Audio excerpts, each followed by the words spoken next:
Okay, hey, hi, this is Digital Moralia. I'm Mike Watson, and we are here on Sublation Magazine's Twitch stream. I'm here with Adam Turl and Tish Turl of Locust Review. I do have bios for them, but I'm actually going to start with getting them to describe themselves as normal. I need to quickly find where I have this. We have it here already. Okay. So we have this. What vibe do I give off? Um, Meme which I made. It's basically based on an existing template, and the idea is that you choose from each row. So you could choose like 1A and the dollar sign, and that would be your kind of mood and vibe. So there are six of the more wacky characters, or more wacky, or those with special powers, etc., at the top.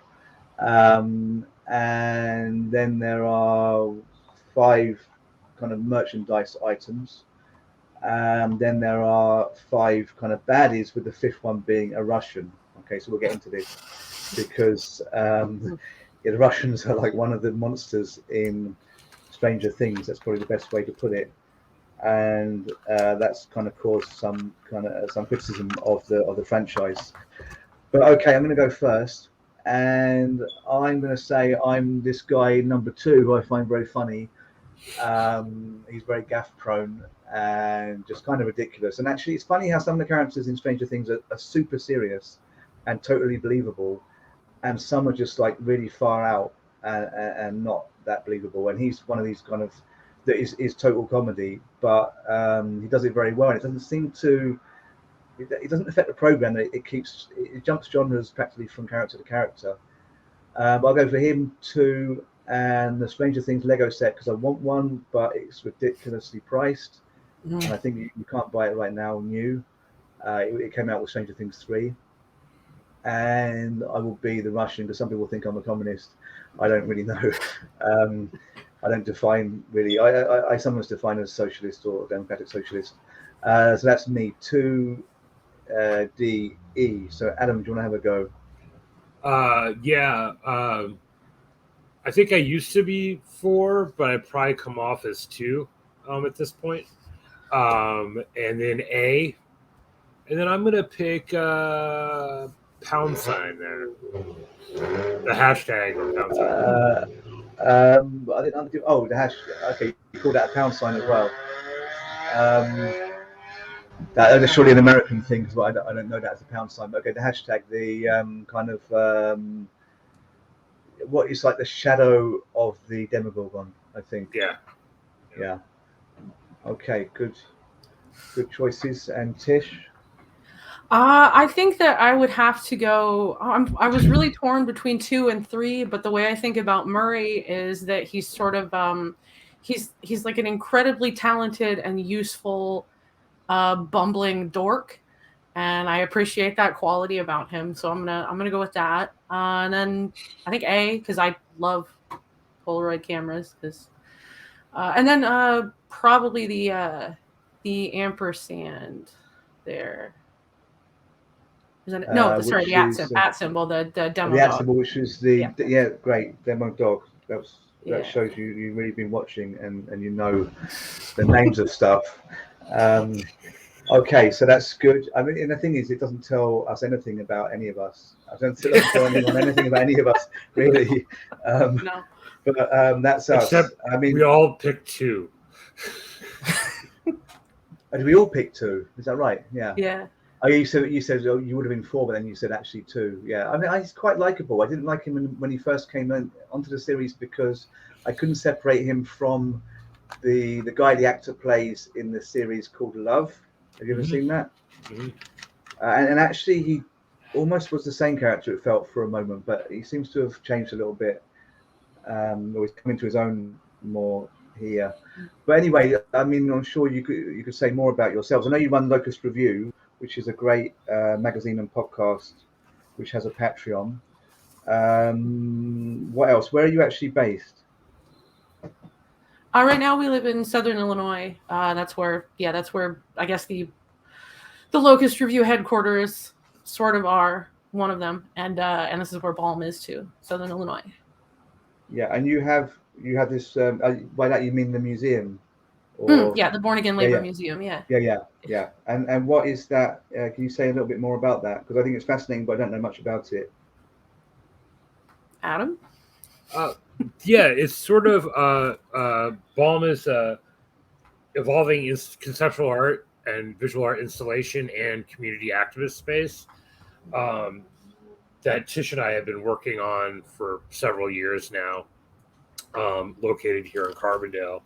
And one of the reasons it's here in Carbondale is we wanted to be in a place where we wouldn't be contributing to gentrification the way a lot of art spaces are contributing to gentrification in the cities that we had lived in previously, and to connect it up with the local organizing that happens. There's also a long tradition of DIY cultural and political spaces in this town. The longest continually operating punk house in the country is in this town, the Lost Cross House, which is across from the Catholic Church a couple blocks away. Okay, so I just want to introduce a couple of viewers we have.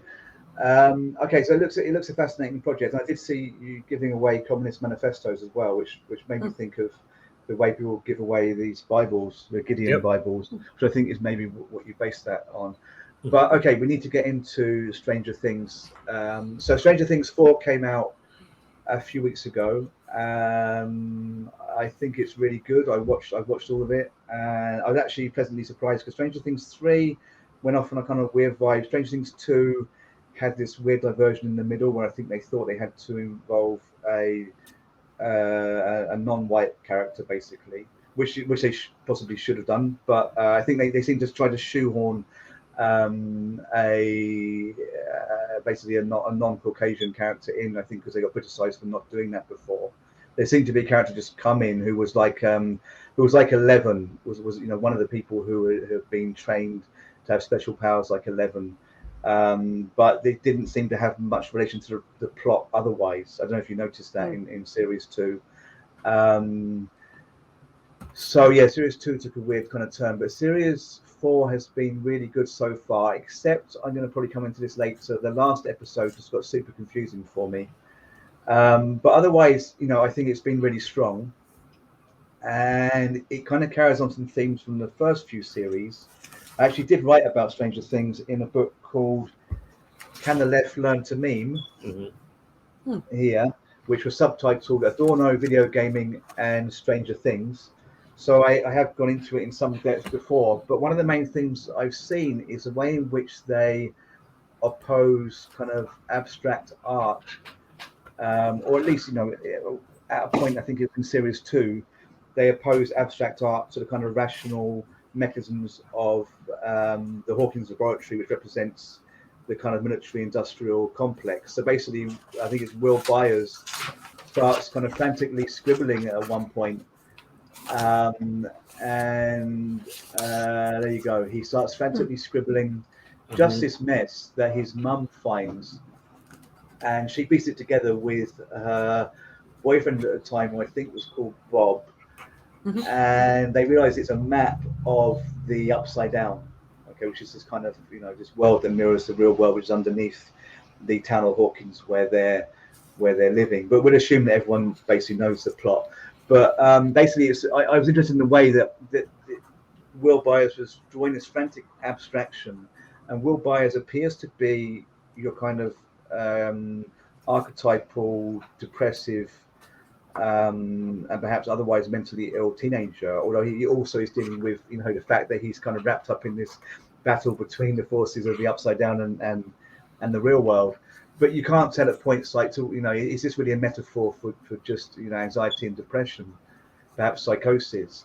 And the way in which he starts frantically scribbling, but actually there's a message behind his scribbles if you can decipher it, reflected for me the reliance or the kind of preference for abstraction of the Frankfurt School thinkers such as Adorno, who sees in abstraction a means of critiquing the abstraction of capitalism. So I thought that was really good. And the thing is that I thought, well, maybe that's just me reading stuff into Stranger Things where it's not really there. But they're this series, when you see the way they treat music, I think it reaffirms for me that the Duffer Brothers, the directors, are kind of pointing at this, because they had this point in the new series where basically people get kind of like they get kind of taken over by trauma. And again, it's a metaphor. They're definitely having moments where they revisit their childhood, and they're becoming traumatized, or they're re-experiencing trauma. But at the same, at the same time, they have this plot device where they can be pulled out of the trauma by listening to their favorite music, basically, which is very Adornian, if you know Adorno. So that's the main thing I've got off Stranger Things 4 so far, and I think it's great, somehow that this thing, which is obviously super capitalist because it's on Netflix. So when you get into are they capitalist or communist, or are they anti-communist? Well, the thing itself, the series is obviously, a profit-making thing, but within that somehow they're able to push, often young viewers, not only into listening to Kate Bush, but into grasping this idea of music being something which can oppose capitalism. So, I think that's been really positive. I don't know if you have any kind of first thoughts. No, I mean, I definitely agree with that. Like, especially what it sort of made me think of was, there are lots of studies from a few years ago, specifically on people with like Alzheimer's and things like that, where they're semi-catatonic, and then they are played their favorite music, and it sort of brings them back to the real world. And that, and then also people with depression who love music, they know that is a thing that can be quite healing in the moment. So yeah, I definitely see what you mean. Yeah. One of our fellow Locust review editors, the writer Alexander Billet, he's got a book coming out either in the fall or early next spring, I can't remember, on music and capitalism and so on. And one of the things focusing on the city, and one of the things he talks about is how alienating, particularly the quote unquote post-industrial gentrified city has become. He lives in Los Angeles, used to live in Chicago. And he talks about one of the things you do is, like, on the one hand, it's an escape and a way to like make a counter narrative to the city. You put on your earbuds and you listen to music as you commute or go out into the city. It's a way of, in a sense, almost claiming the environment back, but also has this weird byproduct of further atomizing and alienating you, the earbuds thing. And I did think of that. I've read the book ahead of time because I'm working on some artwork for it.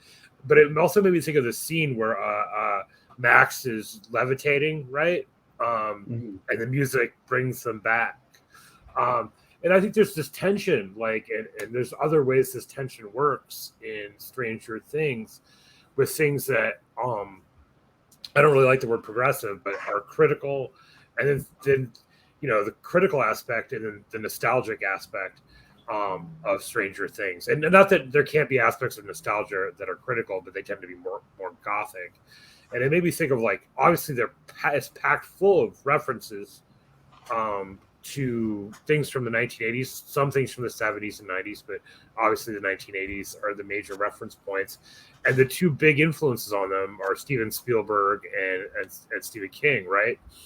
And Steven Spielberg's more mainstream.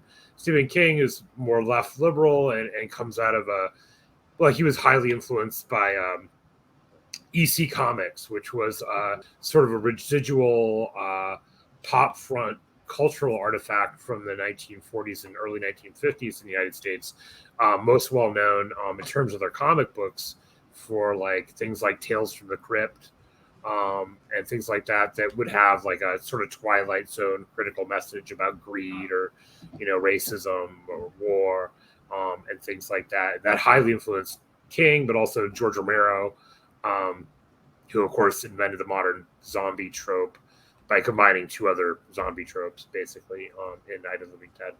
So I think it's interesting that tension. On the one hand, is it, like you're saying, is it critical or is it nostalgia? To what extent is it one or the other? Anyway.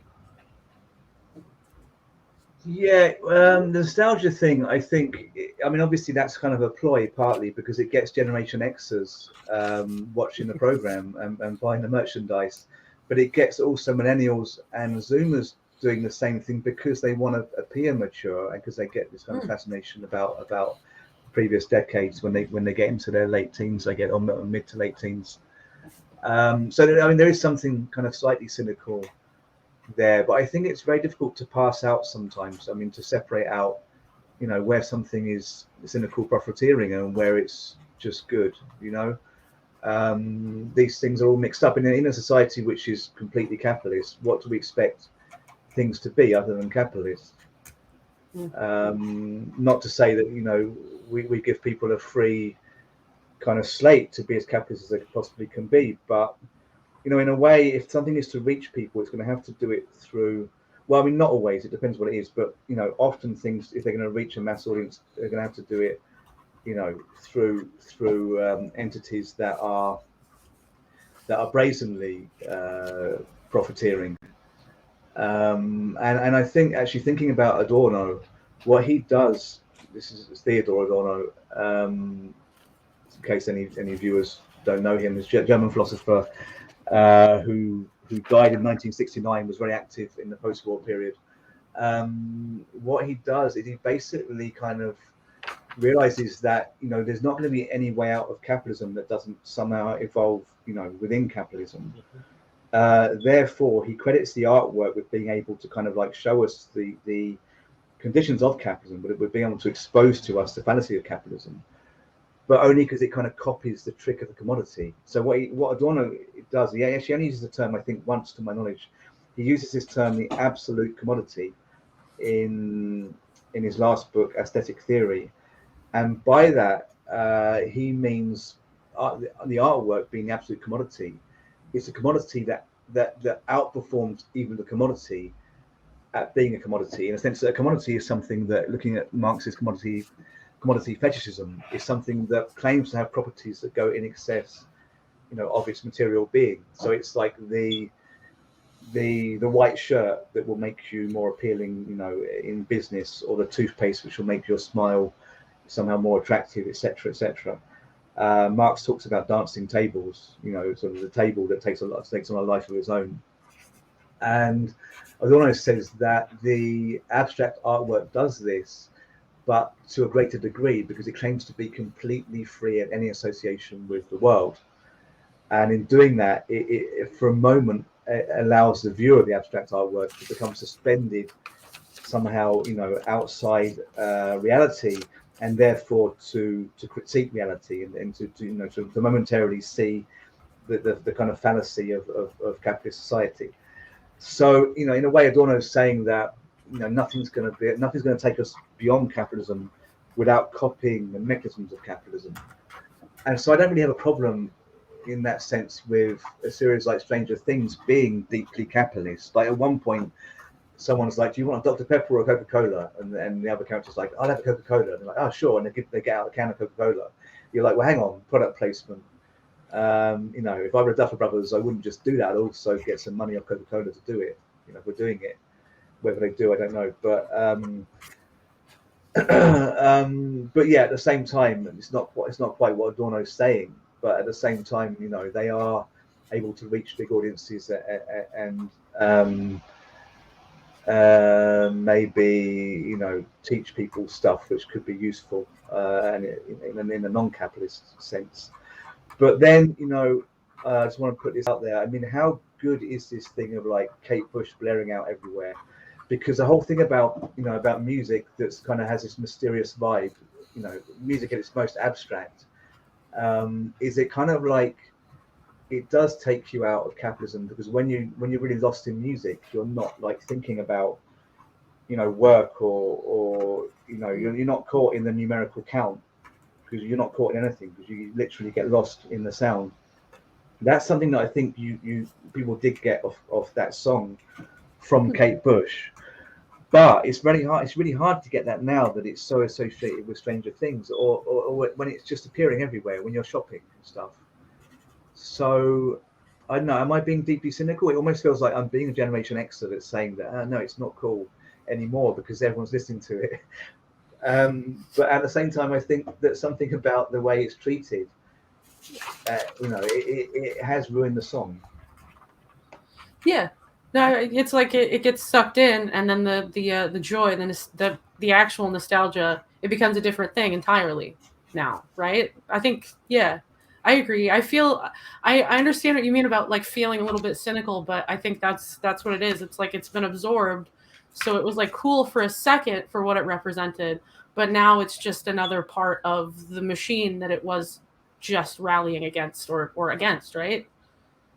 Yeah. Exactly, yeah. And I think also there's a whole thing like where it's used in the series when it first comes in. Isn't it Max who has it playing on her headphones because that's the song that she most likes, so that's the song that can take her out of this traumatic moment that's been induced by this monster Vecna, is it? Um, when that happens, it's like really powerful in a way. You hear that kind of, the way that the music comes in. Yeah. I mean, I was going to hum it, but I won't. But that kind of refrain, which is powerful whenever it comes in. Whenever you Yeah. hear it, it's powerful. It is powerful, but on the other hand, it's got this kind of fist pumping kind of feeling to it because what it does, its role in the series is kind of, it might as well be Eye of the Tiger, Yeah. Eye of the Tiger. Yeah. So you really get that vibe off it instead of the vibe that you thought you were getting off it, the whole of your life before Stranger Things got hold of it. So yeah, I don't know. I don't know what they're going to do with it in the last two episodes, which air on July 1st.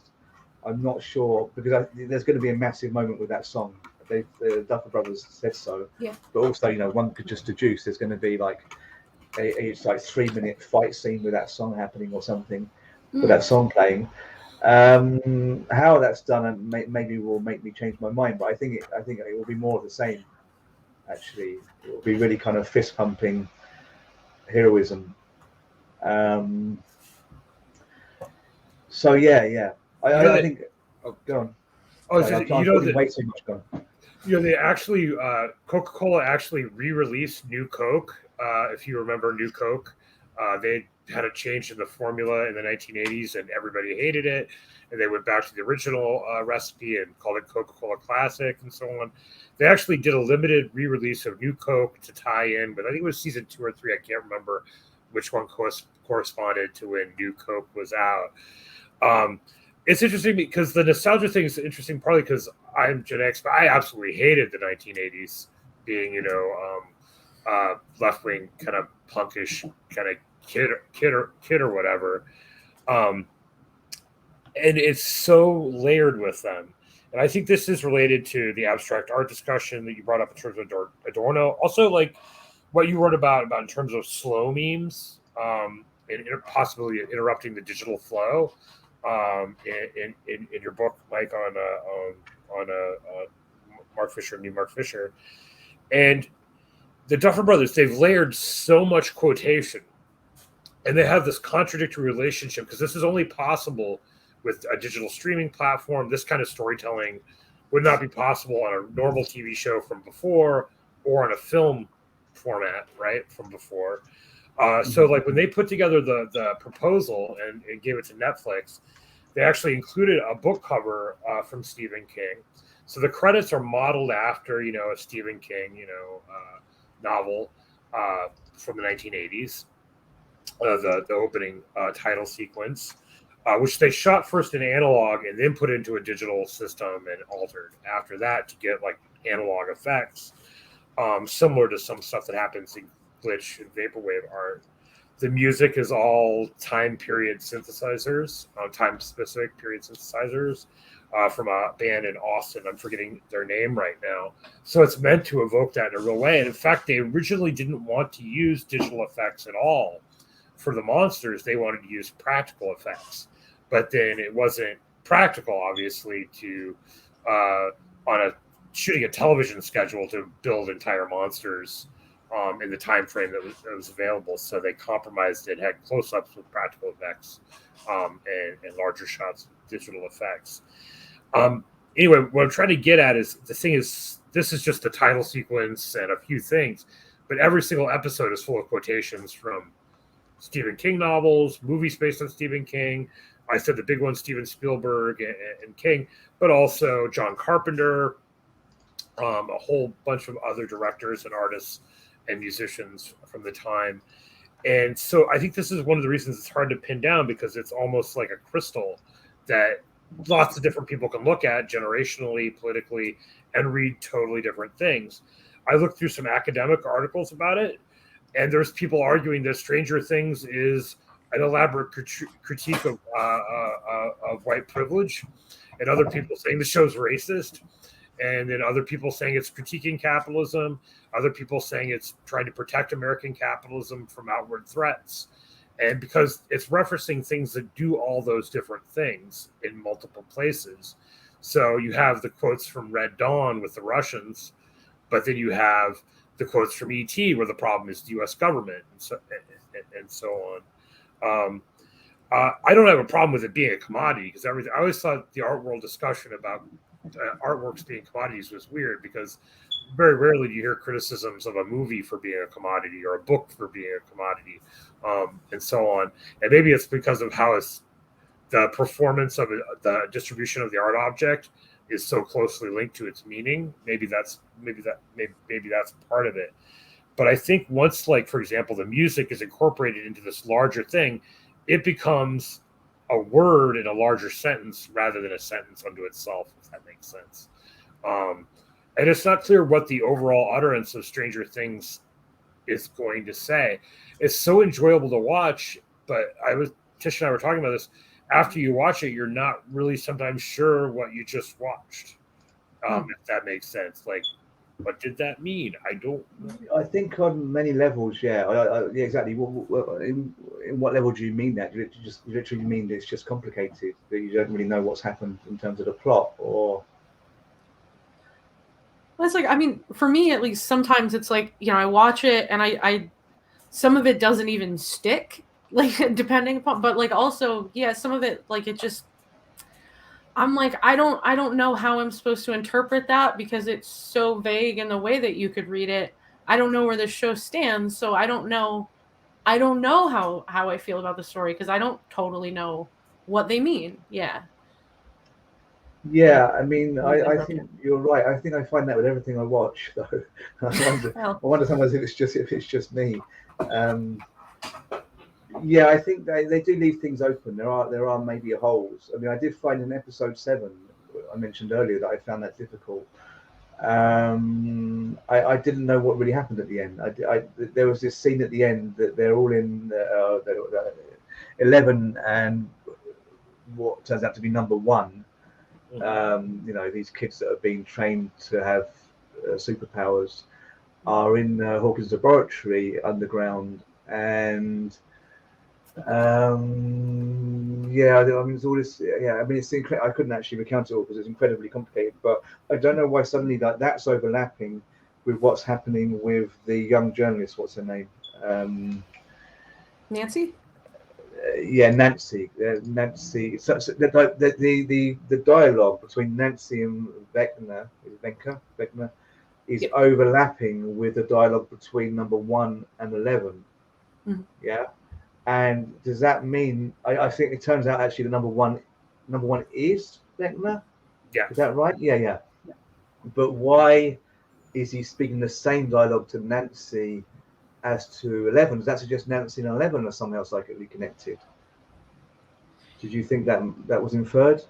Yeah, I was like, I had the same thought. I was like, is Nancy psychic, or is this just is it like this is just the way he talks to young inquisitive women? Mm-hmm. I didn't know if this is like, if it was misogyny or I agree. Yeah. Yeah, it was the same dialogue that was being spoken by number 1 and by Vecna, who are the same person, but presumably it was at different times that this was happening. I don't know, because I also get confused. Like, is 11 actually doing some of that stuff now, or is she revisiting what happened then? And what's the distinction? What's the distinction supposed to be now between what 11 does now and what she did in the past? Because a lot of what she's doing now is when she's being played videotapes of the past. Mm-hmm. So she's kind of re-entering the past. So the whole time thing's kind of got very confused. And I wonder if they're setting that up, because they did say that when they're in the Upside Down, 3 or 4 of them were in the Upside Down together going around, and they realized that they'd gone back in time to a few years before.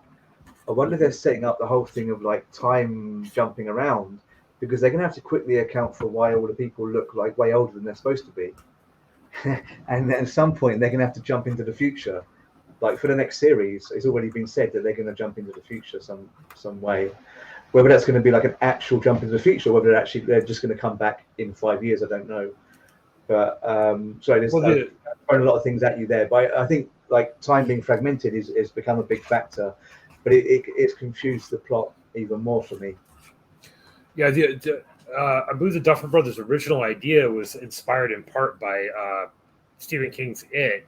So they wanted to have like a 1 or 2 seasons where it's kids in this town, and then jump forward to when they're adults. And then they decided to stick with the kids because of the response to the show, how good the acting was, and the nostalgia, and everything else.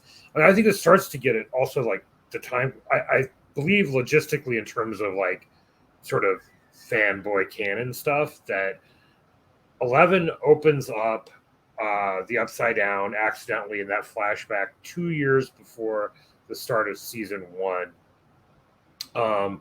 But the process gives her amnesia, which is why she talks different in the first season and all that. So she doesn't remember any of it, even when she's getting trained by Papa in the parts of the first season where you see that.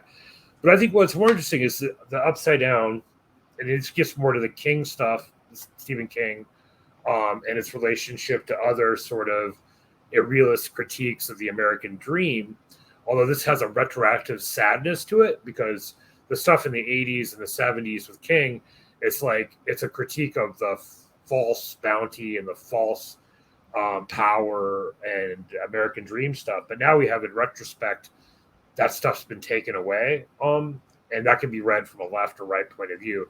It's been taken away because of class inequality and so on, or because America's lost its way, depending. But that stuff's under the surface. And what does the Upside Down, what are the myriad things it can represent? I think there's several. But it's interesting to me that its relationship to time, being disjointed in time, the fact that it's everywhere and networked throughout the real world, and that it communicates to the people in the real world through electricity, makes me think that it's hinting, at least intentionally in part, on our digital social selves now, particularly because it's created in a government lab. And the government lab, because they want it to be, it's like MK Ultra, remote viewing type stuff. But it also reminds me of ARPANET, the military program the U.S. government used to eventually create the internet. Also connected to the surveillance stuff on the adults and the kids, which is this tension, because it's a time where you can get lost. This is what's very gothic about it. And there's a nostalgia for being able to get lost, to go to the arcade, and, it's 10 hours later, and you didn't think about time, and you're not being surveilled, at least not the way you are now. But that's also scary, because my generation grew up that way, and then I don't have kids, but my friends who have kids, they monitor their kids constantly. Their kids can never get lost. It's impossible. So it's both a nostalgia and a fear. You can get lost, but what if you don't come back? And then it's connected to this decline of U.S. power and the American dream and all that stuff, which I think is one of the reasons it's so captivating. I'm kind of holding out to see, like, I don't think everything has to be didactic or whatever, but you can't just, like, I kind of feel like for the show to become not just good but great, it needs to have at least some point of view on some of these matters, not just every single point of view, which is kind of employed now by these wonderful quotations. I mean, Spielberg at his best, E.T.'s are, I don't like Spielberg, but that's a great movie. Stephen King at his best, it's brilliant. John Carpenter at his best, it's brilliant.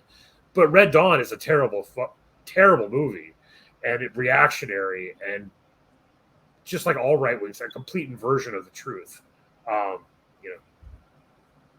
Yeah, I agree mostly. Yeah, although I think there is a case that they are equally anti-American and anti-Russian, because we can get into the, are they anti-Russian because they brought the Russians in series 3, I think.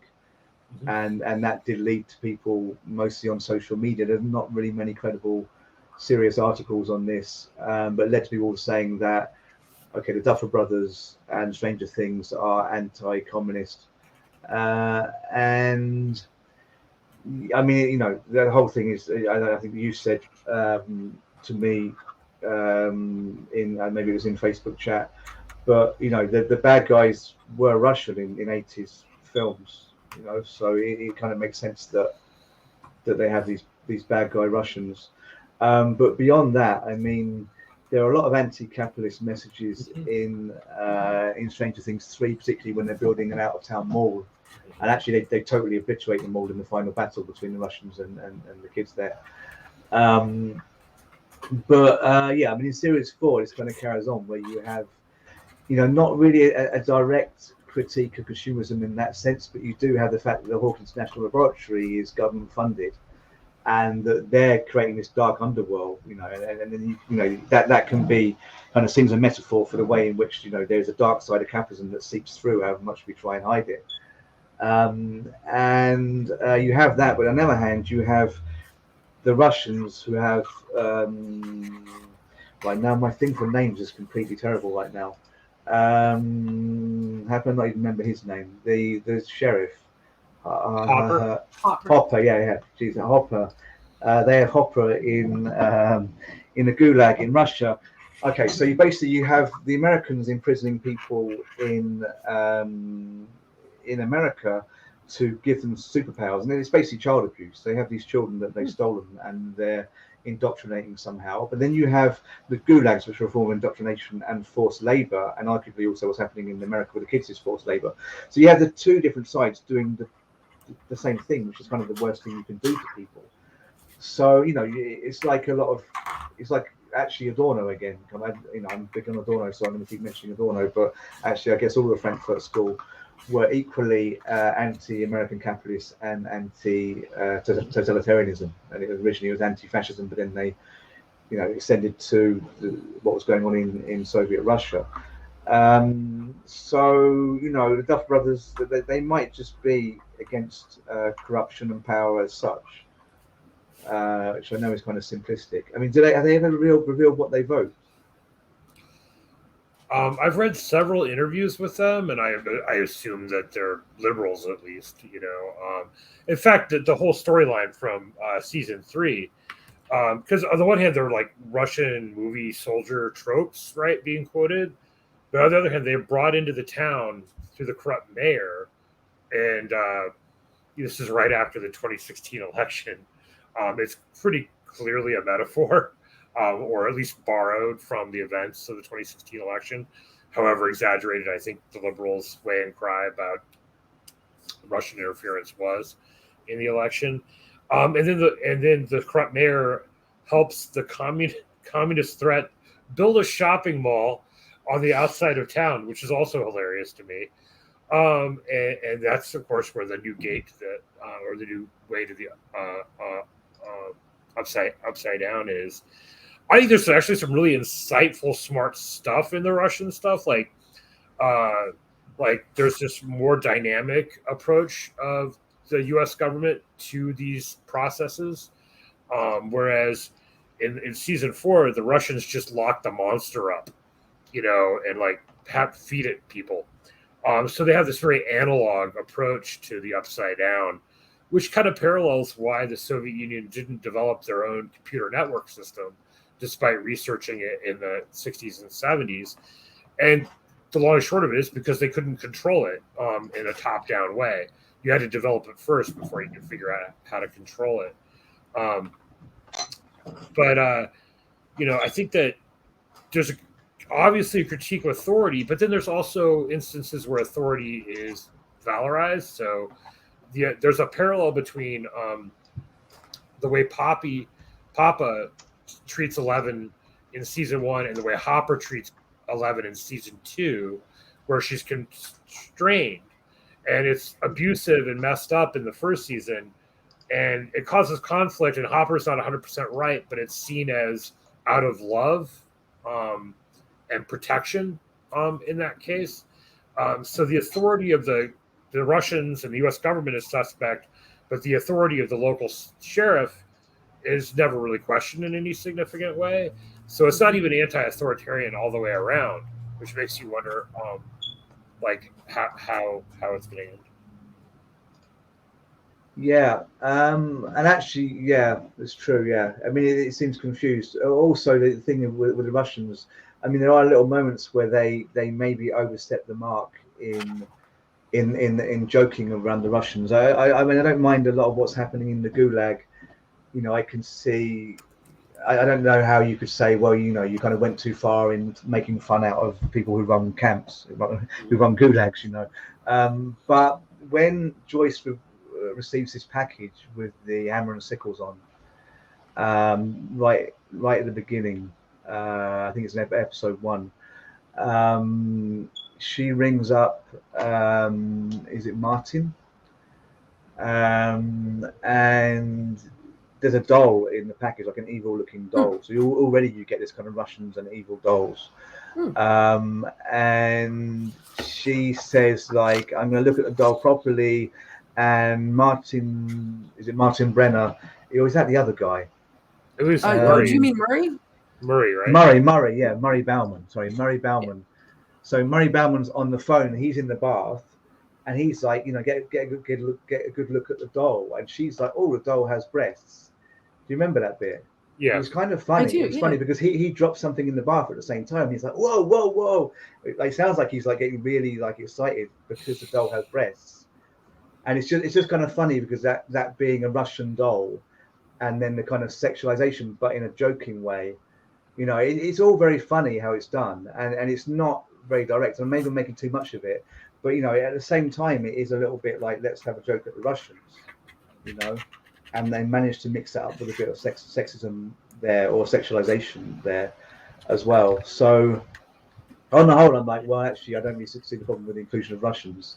And it doesn't seem to be really anti-communist because they don't really talk about communism as such. Mm-hmm. But they're a little bit sloppy with how they do these things, that they leave themselves open to at least seeming anti-Russian at points.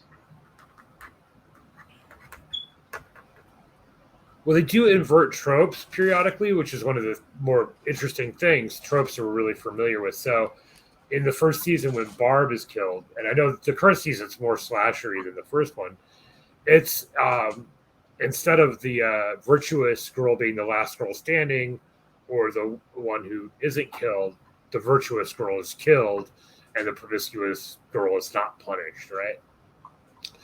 So they play on the expectations inherited from these movies. Or the current season, the drug dealer is actually a nice guy, and he, you know, and they try to save him, right? So they do some inversions like that.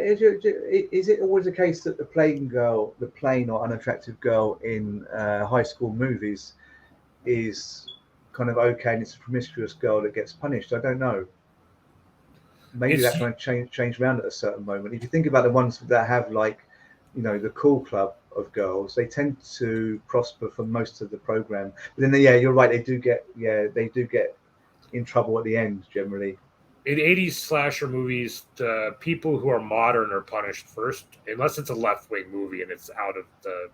But generally speaking, people who are promiscuous, do drugs, and are modern get punished first in the slasher movie. Not all horror movies, but in all slasher movies, pretty much. And that's been criticized in later things like the Scream franchises and Cabin in the Woods, the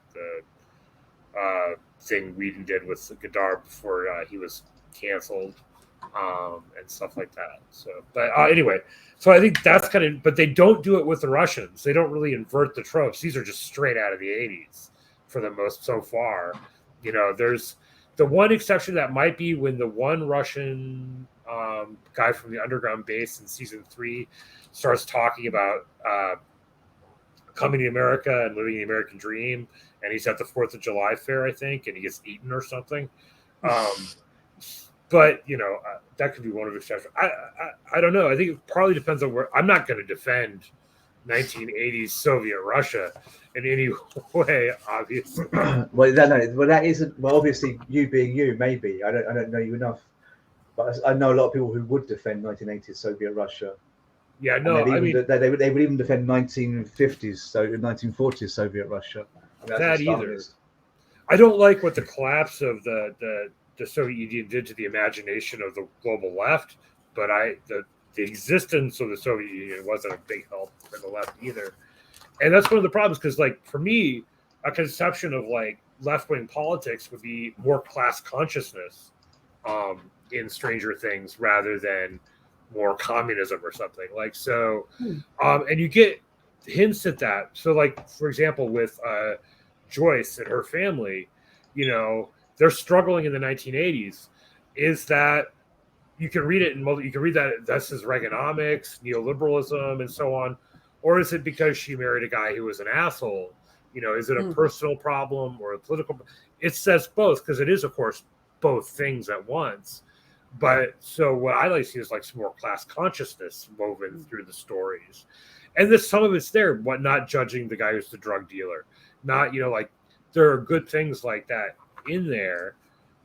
You know, the fictional town of Hawkins, is it a blue collar town? Is it a white collar town? Originally, it was supposed to be set on Long Island in a fishing village. Well, it used to be a fishing village. It's probably gentrified now. That Montauk that features heavily in U.S. conspiracy theories, like the Montauk monster. Tish and I made a character based on that for some artwork and stories. Was created in a government lab. And it was like a cryptid that was created in a government lab. It was also the place where Jaws was filmed, if I remember right. The Jaws film. But they had to move it because they couldn't afford to shoot the thing there. So they moved it to the fictional town of Hawkins, Indiana. Is it a blue-collar town? Is it a farm town? What gets made there? You know, it's a fictional every town USA. You know, all the 80s movies at the same time when the downtowns were being destroyed, with malls and Walmarts and Kmarts back when they existed, would feature these idyllic small town American downtowns. So it's interesting to me that they bring that reality into the show with a mall that destroys the downtown. But is it the free market? Is it the communists built the shopping mall? Well, in the mall in series 3, I think it's quite clear. Is it series 3 or season 3? Strictly in the series, the mall in season 3, I think it's quite clear that that's arising out of kind of bad capitalism, and it's like it's corporate capitalism as opposed to petty bourgeois capitalism, because the real fight is between the mall and the high street.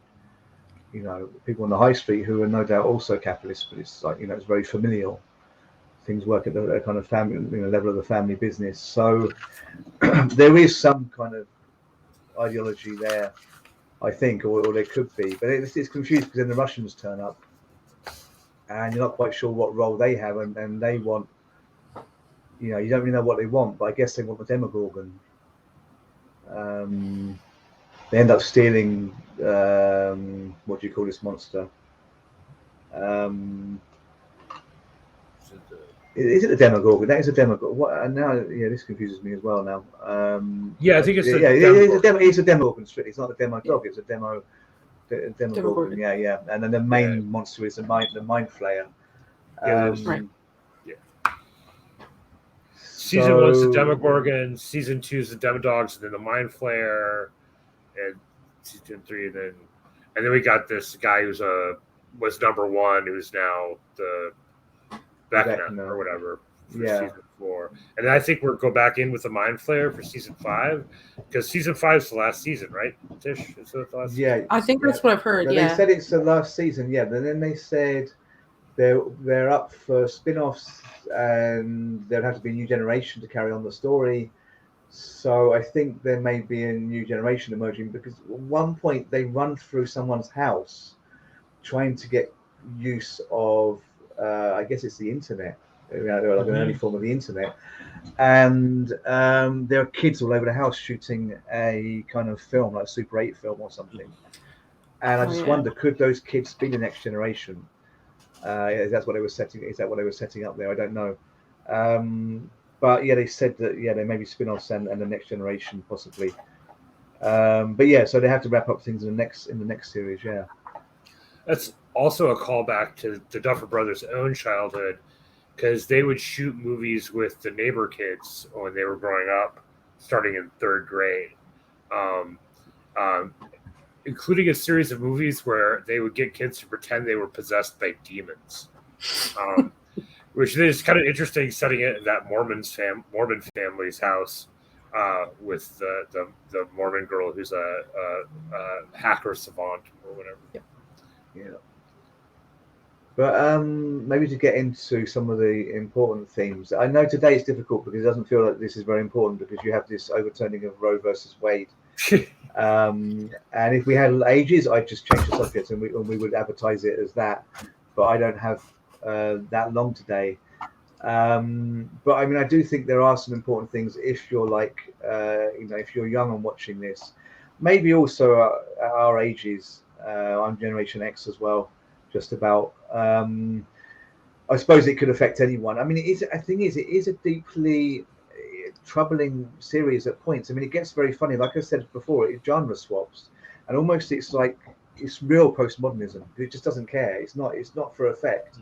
They seem just very comfortable just swapping from one thing to another, and so it's very funny when you've got the. I have to remember his name again. Murray Bauman and Joyce Byers, and that whole thing when they're on the way to Russia is very funny. But then sometimes it cuts back to the kids being kind of possessed or having their discourse with Vecna and being traumatized. And I think sometimes well, geez, what if you actually had experience in your life some of the things that these kids are envisioning? Like you have the girl who's, I guess, kind of bulimic. And right in the beginning, she's the first person to get killed by Vecna in the series, and she has this trauma when she has her mum telling her you need to fit into a tighter dress, etc., and calling her all these names and stuff, and it's kind of horrible to watch. But if you're also a girl going through that now and watching that, that would be difficult. And there's another one with like a car crash or something. This kid who revisits the car crash, and then people, obviously a lot of viewers have been in car crashes. So this is one thing. I wonder how unkind they're being on the viewer at points. So how much consideration do they have for the viewer? Also, because at one point you're having a jolly, laughing along at Murray Bauman, and then suddenly you're thrown into this trauma. So people revisiting the traumas, but also an element of horror thrown in. So they're basically being taken into the traumas by somebody who's in a sense possessing them. So I don't know. I think for some people with a nervous disposition, this could be really hard to watch. And I think I say that also because do you have such things as do they have such things as age warnings on Netflix? What age is it? What age range is it? What certificate that it has? Does anyone know? On videos you have like 15, 18. You had these things in the 80s where things were sold as not being suitable for people under 15. But Stranger Things, I mean, it would be pretty harrowing for anyone under. I don't know these days. I don't know many kids that age, but under 12, 14. But it could be disturbing for anyone. It could be disturbing people of 45 as well. I mean, so there is that. But more than that, I want to get to. They're dealing with trauma. They're dealing with music being a way out of trauma. Okay, brilliant. That could probably actually help some people heal it in itself. It could put people on the right road. And of course, film and TV have a way of doing that. But at the same time, it kind of leaves people unequipped as well. I think it could be a trigger. Let's put it that way. That when they're visiting traumas that people do genuinely have, like car crashes, like related to people fat shaming or whatever, then they certainly could reignite trauma in the viewer. I don't know if anyone felt that, if anyone felt it was harrowing at any point, or just because I literally the horror aspect, the occultish aspect, possession and stuff, that kind of stuff sometimes freaks me out. So I could totally handle it, but at the same time I'm thinking, shit, this is pretty intense. I think probably the most traumatic part of the whole series for me so far has been the stuff that Max dealt with like her brother and her family life. Yeah. And I think that's the reason that I don't know.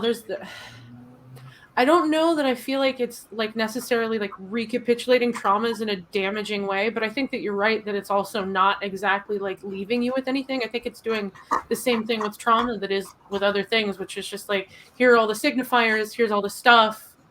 There you go. Like it's not necessarily, I don't know. I don't know. And maybe it'll wrap up differently. Maybe it will, but yeah. I mean, I'm not sure.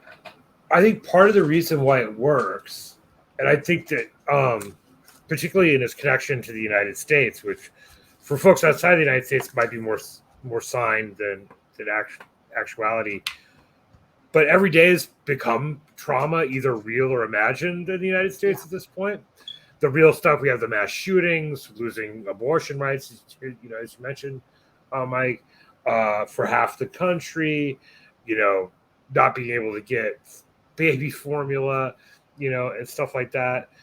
Things that were not really imaginable. The fact that it costs for most working people half your income to pay rent, in most cities in this country, if that. But then there's also imagined trauma, and this is also connected to the perceived decline of the United States. So there's a whole layer of conservative people that are convinced crime is out of control in the United States, when crime is actually way down historically from its highs in the 70s, 80s, and early 90s. But you can't tell, you can show them the facts, but they won't believe it because they feel like everything is disintegrating around them. And I think this explains part of the appeal. Like the show is sort of like sculpted trauma and nostalgia woven together, because if you were a kid in the 1980s, you were raised to believe you lived in the most powerful, wealthiest, best country in the world if you grew up in the United States. It wasn't true, obviously. That was mythology, but there was just enough material reality to it to make it believable. And now it's unquestionably none of those things. It's not the most powerful, or if it is, it won't be much longer. It's not the wealthiest, or if it is, it won't be much longer because it owes so much debt. It's not the most democratic. Our Senate is incredibly undemocratic, blah, blah, blah. He goes through the list. And that's the left-wing point of view. The right-wing point of view can be even more crazy than that. So there's this feeling that something went wrong. So like the weaving together of nostalgia and trauma, I think appeals particularly to an American audience, like at the very core of their being. It confirms the way they feel. Now, what it points them towards, or whatever, I don't know. It's obviously very brilliantly made, and like you said, epic in the sense of an orchestration of archetypes, like in epic theater with Brecht. But like epic, what's the end of the epic? What happens to Gilgamesh at the end of this thing? I mean, I kind of feel like withholding some amount of judgment about it until I find out how they know what the ending is. They've worked it all out. I think the ending will retroactively shape everything that came before it, for good or for bad or for nothing. Hopefully, they won't screw the pooch like the people who wrote Lost did.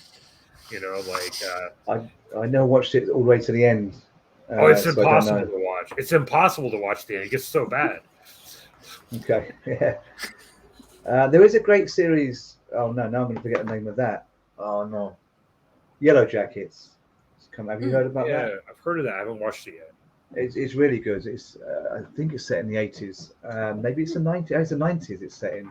It's like a female soccer team who go flying to play a final in the kind of college league or school league it would be, and they basically get stranded. The plane comes down and they end up in the woods, and all this kind of weird shit starts happening. It gets into horror. It's very good. It's similar to Stranger Things, but yeah. Anyway, you have to find it and watch it.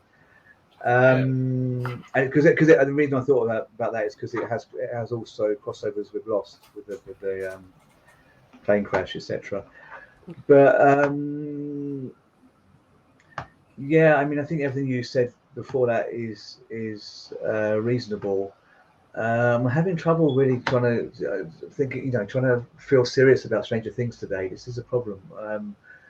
Also because of Ukraine, and it does touch upon that bit because it has Russia in it and whatnot.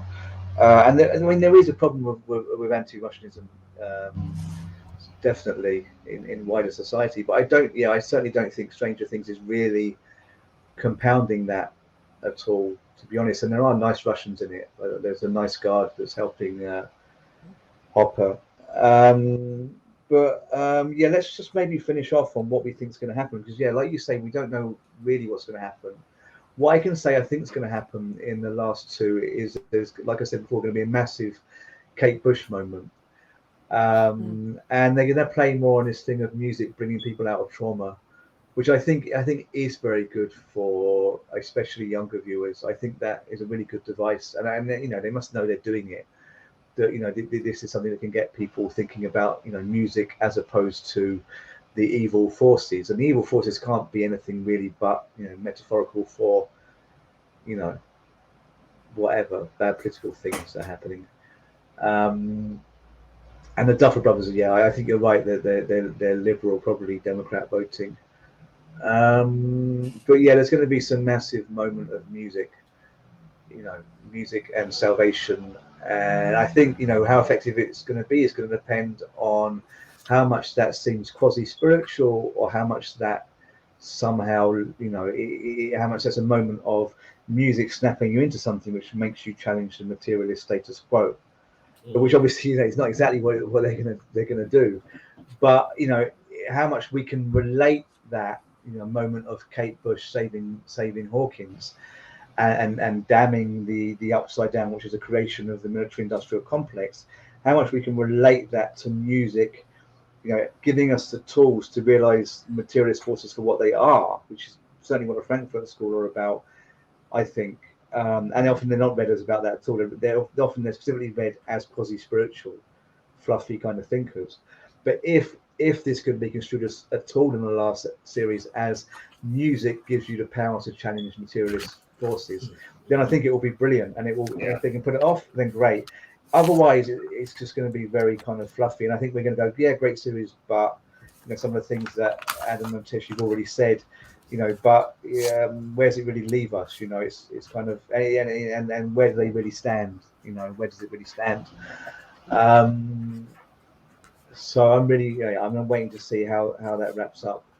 So any kind of predictions from you two? I think you're probably right that that running up that hill is going to feature pretty heavily in the last bit. It occurred to me as we were kind of talking about trauma that and maybe it's super obvious, but so they're essentially telling 11, if you to get back the power that you once had, you need to not just remember, but relive and rehash your traumas and gain your power from them. So I'm sort of worried now, actually, really, because that can either go in a really, really positive direction that ends up being really critical of the things around you, to dismantle what has traumatized you. You need to remember it always and understand it and use what it's given you against it. But also, I feel like you could really easily get to that bootstraps thing, the sort of American pick yourself up, dust yourself off, handle your own shit, kind of, sorry to curse there, handle your own stuff, to actually live your life. Otherwise, you're not going to get anywhere and you'll be powerless. Jordan Peterson type stuff. Yeah. I would. I suppose it depends a little bit on the intelligence of the viewer, but also I suppose the context that the viewer inhabits, what they're seeing around them, because I guess people might go, Jordan Peterson. People who are watching it, they might when they think about trauma, when they realize that the program is referencing trauma, or whatever, they can be pulled in all kinds of directions. And of course, a lot of the Trumpian right that are causing so many problems are watching it, and they must be thinking something about it, and presumably liking it, and it's fitting into their worldview somehow. So sorry, I didn't mean to rush. I had a sort of vision when both of y'all were talking, because I agree it could go either way. I just sort of the idea of music, maybe not just Kate Bush, but other music as well, overwhelming the upside down and sort of healing whatever's wrong with it, and sort of the tunnels filling up with rushing water and like verdant growth and so on. And then the upside down becomes paradise and then bursts into the real world, ushering in abundance and freedom. Like, like I don't think they're going to do that, but I think that would be a hilarious way to end it. Yeah. And I don't, I grew up cynical, so I don't really like happy endings, but I kind of like the idea of like, what the scientific discovery they made with ARPANET could have like really freed up things in a huge way instead of like surveilling us and marketing to us in a whole different way. So like to the extent that this thing is a metaphor for that, it could have ended differently. It still can end differently. So it'd be nice to actually see something like that reflected. Maybe not as happy as what I said, not as Big Rock Candy Mountain as what I said, or Lumberland or Cockyan, but like something like that. Because maybe the problem is the Upside Down's sick, not that it's evil. Yeah, well, I think that's definitely hinted at throughout the first three series, not particularly the Upside Down, but yeah, I mean, Upside Down as a kind of as the dark underside of our psyche. Mm-hmm. And that is, where you can't really tell if Will Byers is just somehow traumatized often. I mean, I think he's both things, throughout the, I mean, when he's when he features really a lot in series 2, I think, you really feel also because basically like all the shit's over and beginning of series 2, they're like, oh, that was kind of bad and weird, but we're getting on with our lives now. And he seems traumatized, and they're like, okay, you've got to get over it, basically, or they're coaxing him through, dealing with everything he put up with in the first season, and then suddenly all this stuff starts reappearing, but that doesn't for me settle that he's not also just traumatized. For me, it's supposed to be that both things are happening at once, and I think that is, totally the case now with the traumas that the individual characters are experiencing, because of course they're not going to work those traumas if they're not actually their own traumas. Well, that is what is so effective with the way that this Vecna kind of possesses them. That he's not only just scaring the crap out of them. He's showing them their traumas. So you can't say, it's not trauma, it's supernatural. Again, it's both things. So they seem to be pretty keen on that. Using the supernatural as a metaphor for just, for mental illness, basically, which I think is a great thing. But it's like they even seem on the fence about that. They do it, but it's not. I mean, it's there, but would you see it there if you just weren't, well up on these kind of issues, or you haven't gone through your own, reckoning with anxiety, depression, trauma, etc. I mean, we're like, I don't know. I'm 40 something. You're also Generation X's, so we maybe find it's a lot easier to to pick apart than someone who's 20. I mean, they don't have to make it more explicit than it is, but I just wonder whether it's going to be useful in the way that we think it might be, to a lot of people. They might just miss all of this stuff. But yeah, I mean, short of having a segment where they spell things out, then I don't suppose they can do much more.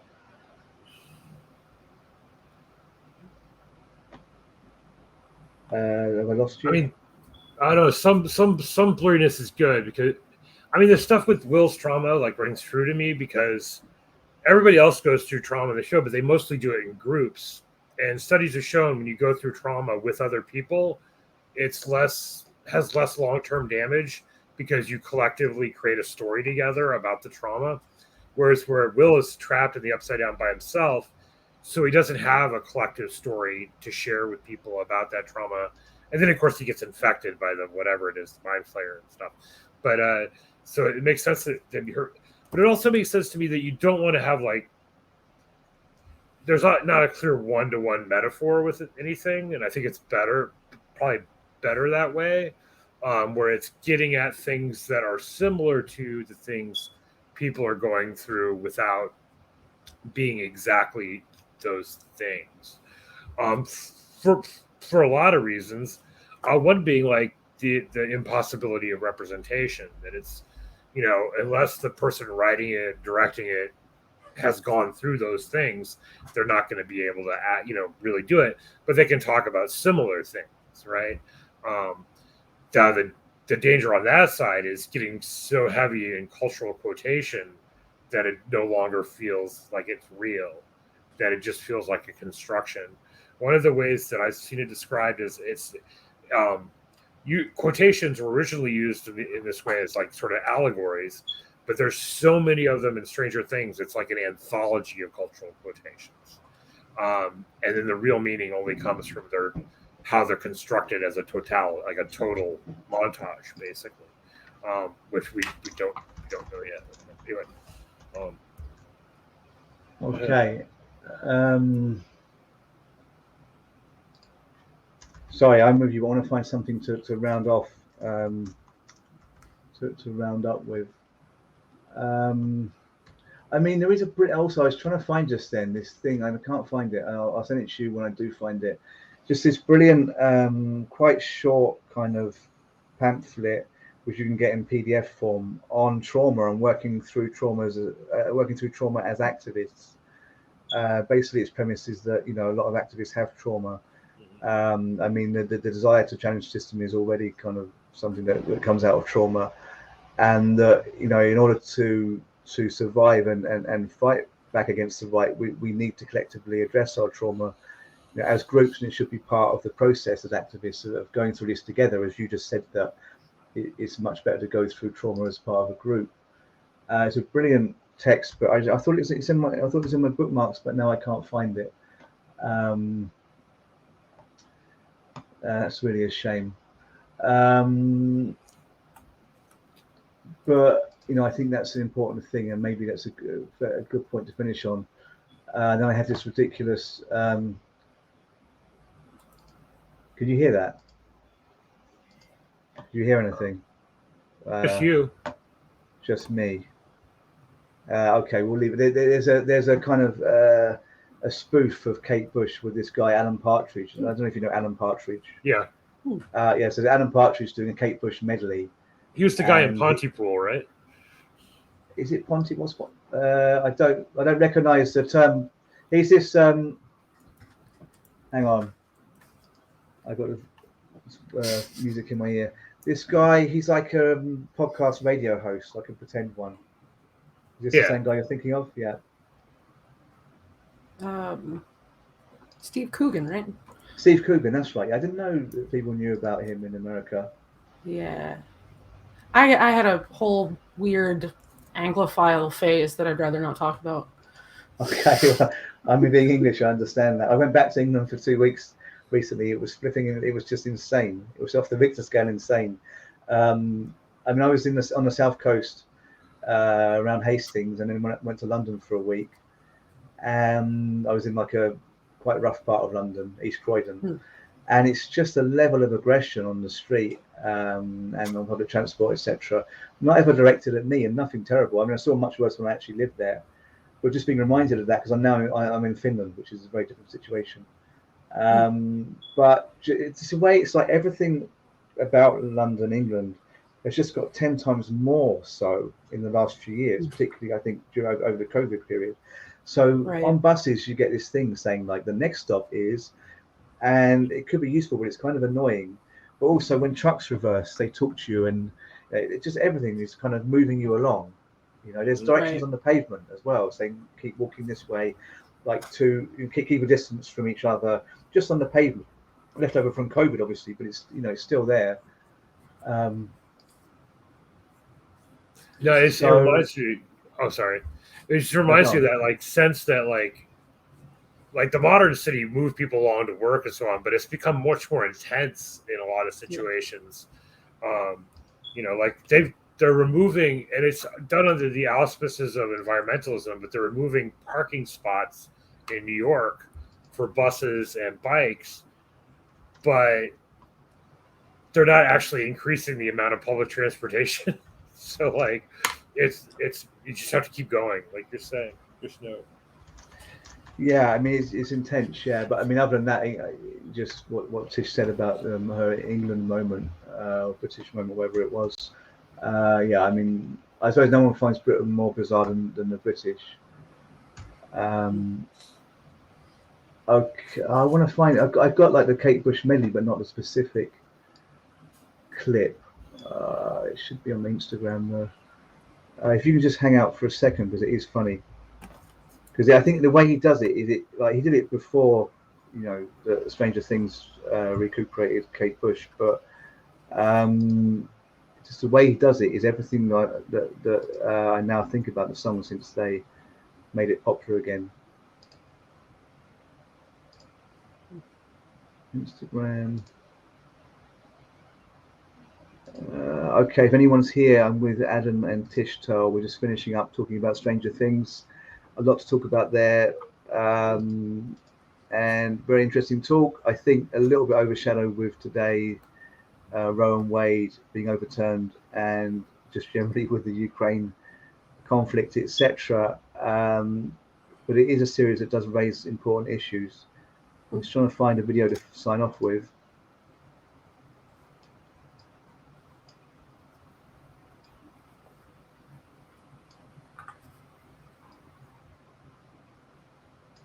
Yes, I found it. Okay. I even sounded like Alan Partridge when I said yes, like that. Yes. Okay. I know we got to sort out. You're probably not hearing my volume. Hang on.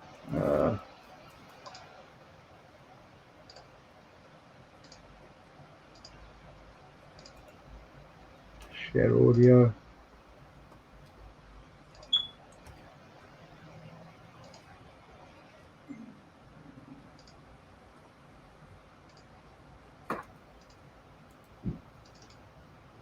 Do you see that? Make a deal with God. Do you hear that? Yeah. Yeah, you hear it as well. Okay, so everyone, we're going to sign out with Alan Partridge singing "Running Up That Hill" because obviously it's having its moment again, and it just feels very bombastic now that it's become popular in that way, and it having the kind of heroic role in the series. But yeah, let's just watch this. It's only 16 seconds long.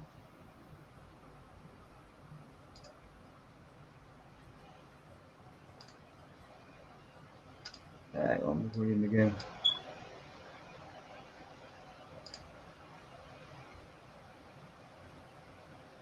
If I only could, I'd make a deal with God.